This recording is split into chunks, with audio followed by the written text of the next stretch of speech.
All right, guys, we have another amazing session right ahead of us. So next up, we have Uzair Chutani, who's the founder at Accelerate Labs. And he is going to talk to you about R.I.P. ROAS, why your obsession with return on ad spend is killing growth.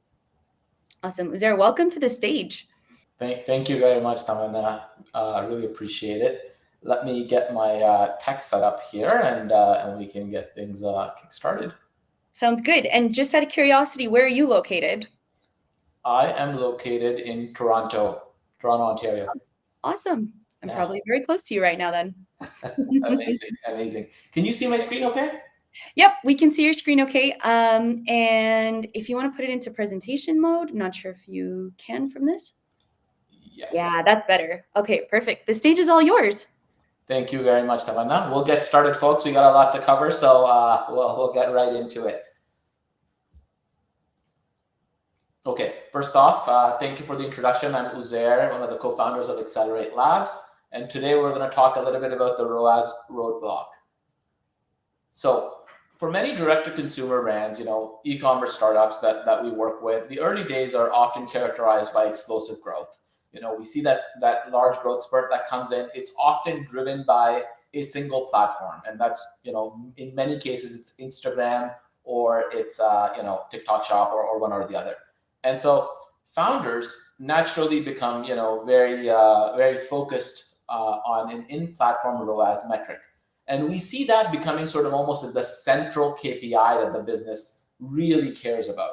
And so, there's a direct correlation between that ROAS for that single channel and the gross revenue for the business. And today, what we're going to talk about is what happens when you go past that initial growth spurt and how that ROAS becomes misleading very, very quickly. So let's do that.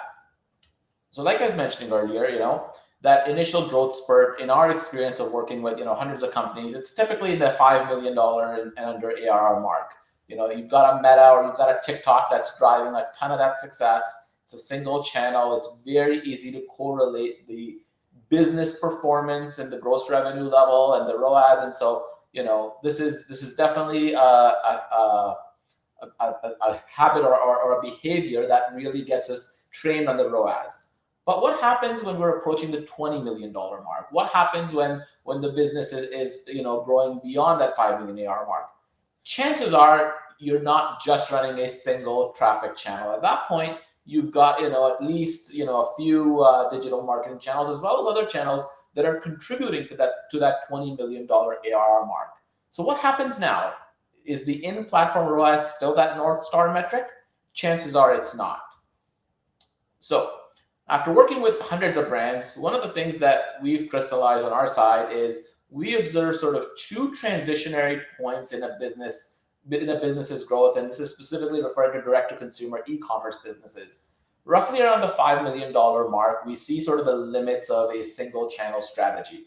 And then the second breakpoint is at the $20 million mark, where we really see sort of businesses not being able to afford to move forward without implementing a robust measurement strategy that works for their business. And no two businesses are the same, so it does vary quite a bit, how things sort of go. So let's dig into each one. So at the $5 million mark, the thing that really becomes clear is the single platform ROAS metric across all these different platforms isn't going to work anymore. Continually the ROAS will look great and gross revenue will not grow. And so teams will argue which channel is contributing to success, and that cannibalization often fogs what's really happening. Next is the creative fatigue across platforms. So taking that one step further, there's obviously obfuscation at the channel level, but then also at the creative level, right? One piece of creative could work really well on Instagram and not on TikTok. I feel like that was everyone's reality a few years ago. And so, creative fatigue across platforms, not having clarity on what's working, again, because the attribution of walled gardens doesn't tell you that. And then last but not least, siloed teams and data chaos. Again, you've got a contractor doing organic, you've got an email marketer, you've got paid across all these different platforms, and there's just chaos because there's no single source of truth. And so, we continue to see these as major challenges at that $5 million mark. Now, switching gears to the second transitionary point, which is the $20 million mark. Here, I think, executives fully understand at this point that, the in-platform ROAS is not going to be what's going to guide their investments across the different platforms. And the reality is, even if you could, the way all the platforms work, they've created inherent bias in how they report, right? Some platforms like to attribute revenue to engagement. Others like view through attribution. Some like 30-day windows and 28-day windows. Others like 1 day and 7 day. And so there's so much obfuscation that, in-platform ROAS becomes completely unreliable. Next, the organization's growing. You have a CFO at this point. Perhaps they're fractional or a finance lead, and they're asking finance questions. They're asking about the relationship between revenue and marketing spend and sort of the impact of that. They're asking for blended CAC numbers. They're asking for, what the growth levers look like to increase revenue or decrease ad spend to run a more efficient business. So you've got that. And third, you're ready to do advanced measurement, but there's so many choices, it's overwhelming. Should you do MMMs or MTAs, post-purchase surveys or paired market tests? There's a lot of things to figure out, and so we'll talk a little bit about what might be a good starting point for you, and how we think about working with all the stakeholders you have as your business continues to grow.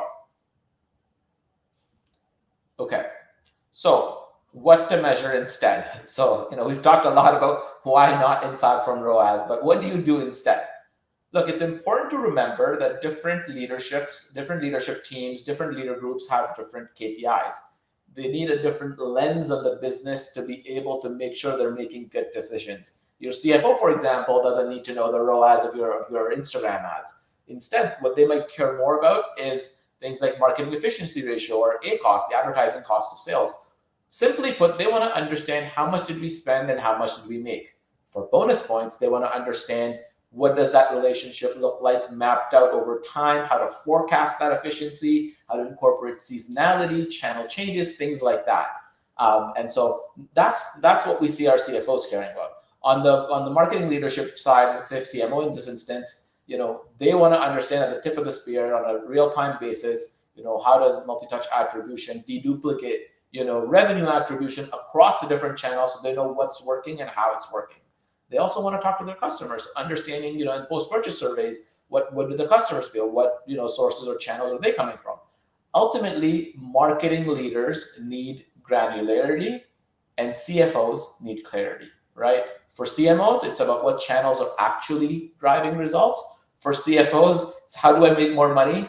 Or how do I spend less to make the same amount of money? Those are generally the two questions that I get asked more often from our CFO partners. Okay, so we've talked about a few things. We've talked about the in-platform ROAS. We've talked about what do the CFOs and the CMOs care about, and sort of where things are on the measurement front.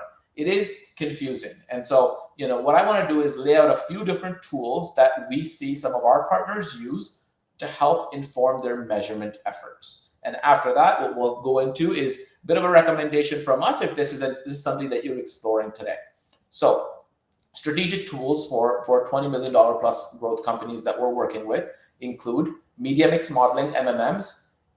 10 years, even maybe 7-8 years ago, MMMs were something that holdcos would be able to use, and they were expensive models. But with the advent of AI and tech, there's a lot of startups and smaller companies that are able to offer more affordable MMM solutions that startups are able to leverage and are able to use to inform their channel mix. Incrementality testing can be based on that as well. Using your baseline MMM models, you're able to run incrementality tests to truly understand the impact of each channel in isolation and understand what kind of incremental results it's driving. Next is post-purchase surveys. So after somebody completes a purchase, asking the customer, what that looks like. And we know some great partners who rely heavily on post-purchase surveys in order to be able to determine sort of the channel mix and sort of which platforms are driving success for them. Conversion lift studies, paired market tests are other great examples of how businesses today are using these tactics to get a sense of the impact and performance of each of their channels. So this is a good mix of different strategic tools rather that you're able to potentially use. From our vantage point, what we've seen work well is the following. And we call this sort of our unified measurement model. And the goal here is to help you sort of cut through the noise and have a great baseline measurement infrastructure set up that you can then build on top of. And so let's go through this. At the base level is MER. Efficiency is important. Your leadership, CEO, CFO, the leadership really wants to understand what is that relationship between revenue and marketing spend. How do those two change, and sort of what does that rate of change look like? And how do we increase that? How do we increase that efficiency either by growing revenue with the same ad spend, or either decreasing ad spend to achieve the same result? But ultimately, that's a really important metric. It cuts through the noise and it doesn't confuse your CRO, CFO, because it really focuses on business results rather than the marketing jargon that we all love in this call. On the MMM front, that's sort of the next layer. We think about MMM as a medium to long-term, tool that gives us insights on, outstanding channels, on channel performance, and really is a planning tool to allow us to plan our investments into the future. That's really how we see MMMs, because the reality is your MMMs are running over a period of time, usually at least 3 months. And so what we typically do is we use that to course correct the media mix for the future and understand the impact of each channel in isolation so that we can right size the investment levels. And then at the tip of the spear sits the MTA, which we think is table stakes today to standardize attribution across your channels and understand sort of the impact of each within the customer's journey. We think this foundation of measurement solution is really, really critical. And then we recommend building on this based on your business. For certain businesses with more considered purchases versus ones that might be more impulse, you might include other tools, other things in here that allow you to better track. And so all of the different tools at your disposal will be shared. You're able to incorporate this, but we think this unified measurement is a good foundational place to start and build off of. Okay, that's what we've talked about so far on the measurement front. Now, let's talk about ending the ROAS roadblock. So what have we talked about in the beginning? We talked about ditching platform-only ROAS as your dependency comes off of a single platform.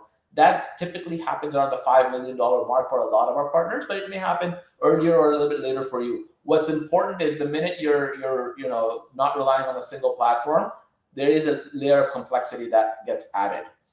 Next is bringing right metrics for each stakeholder. Working with countless leaders, it is always astounding to me how a CMO, a CEO, and a CFO are all looking at the same report, and it's not customized for them. And we're going to talk about that in a second. So it's important to surface the right metrics for each stakeholder and to be able to reassure them where the business is relative to their priorities. Standardized attribution windows, and I think that comes with having an MTA solution that allows you to do that. And then layering that with other solutions like we discussed in terms of unified measurement across MMM, surveys, conversion lifts, and incrementality, of course. The incremental conversions become more and more important as you grow. The MMM provides you the baseline layer to continuously run incrementality studies and understand the impact of each of the changes without having to pause anything and running things in a continuous fashion. So this is how we end the ROAS roadblock. Now what I'm going to do is I'm going to zoom in on the CFO that we've talked about so much here. Triple Whale has been a really, really great partner for us in helping raise the right metrics and the right KPIs for each of the audiences that are relevant for the results that we display to them. And the way we've used Triple Whale agents is we've been able to surface not just insights, but tools that allow our CFOs to forecast and understand the impact of investment relative to revenue. And the way we've done this is actually by connecting our data inputs to continuously inform these forecasting abilities through the results that we're seeing. And again, this is something that we were able to do without having to know how to code, which has been super, super helpful. So what I'd like to do next is to just take, I know we're coming at time, so I'd like to take just 2 minutes to actually show you under the hood a small subsection of what we've built to help our CFOs not just get answers because they can just ask somebody or look at their own dashboard, but really also understand the impact of decisions that they might be making as they forecast and plan ahead for the next year, for the next quarter, think about Q4, understand sort of, what they might be able to do. And so let me stop sharing my screen and take you behind the scenes. So bear with me as I change that.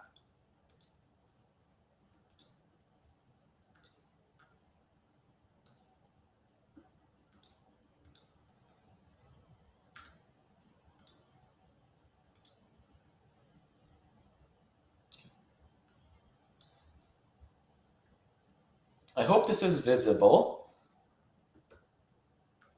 Perfect. Okay.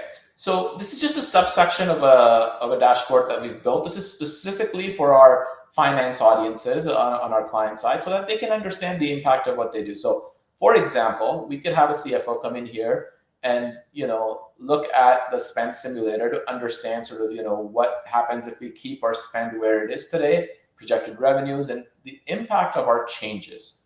And so this takes into account both seasonality as well as historical data to understand sort of how things could change. So for example, if we were to turn our investment down significantly, what kind of impact will that have on revenue and how the MER changes? Because the MER is not dynamic either, right? And that's why this is more than just a calculator. It requires that agentic support because it's continuously taking in data and is able to calculate that for us over time. So we can see this being informed in real time by the results that we have. So this is something that we've built and that we share with our partners, and they're able to plan and forecast accordingly. We oftentimes, if performance is low, we'll get a question from a CFO say, hey, what happens if we decrease our investment levels right now based on where we are? And we'll show them, hey, here's sort of the outcome, and they're able to have those results at their fingertips. Going further down, we've also built something that allows forecasting based on historical data as well as year-to-date data to see sort of how we're forecasting the trajectory for the business, where we're going to see sort of a big bump on back to school, and maybe not as big of a bump towards the end of the year based on previous year's outcome. So this is another tool in the repertoire that allows them to measure and understand the business results that they can expect and build off of. Last but not least, an optimization scenario. So investment levels, what those would look like, how our MERs could change based on certain metrics. And so giving them some comparisons right out of the box to be able to, again, understand the impact of the investment that is being made at the CFO level. Once again, we've been in the position where CFOs will get confused by marketing metrics. But by building custom agentic dashboards, what we can do is surface the kind of insights that are relevant for each stage. At our company, our goal is to create these for all of the different leaders that are with our partners and really have specific agents for each person to be able to go in and look at the metrics and forecasts for what they care about to provide a customized experience and be able to run their business in the most efficient way possible.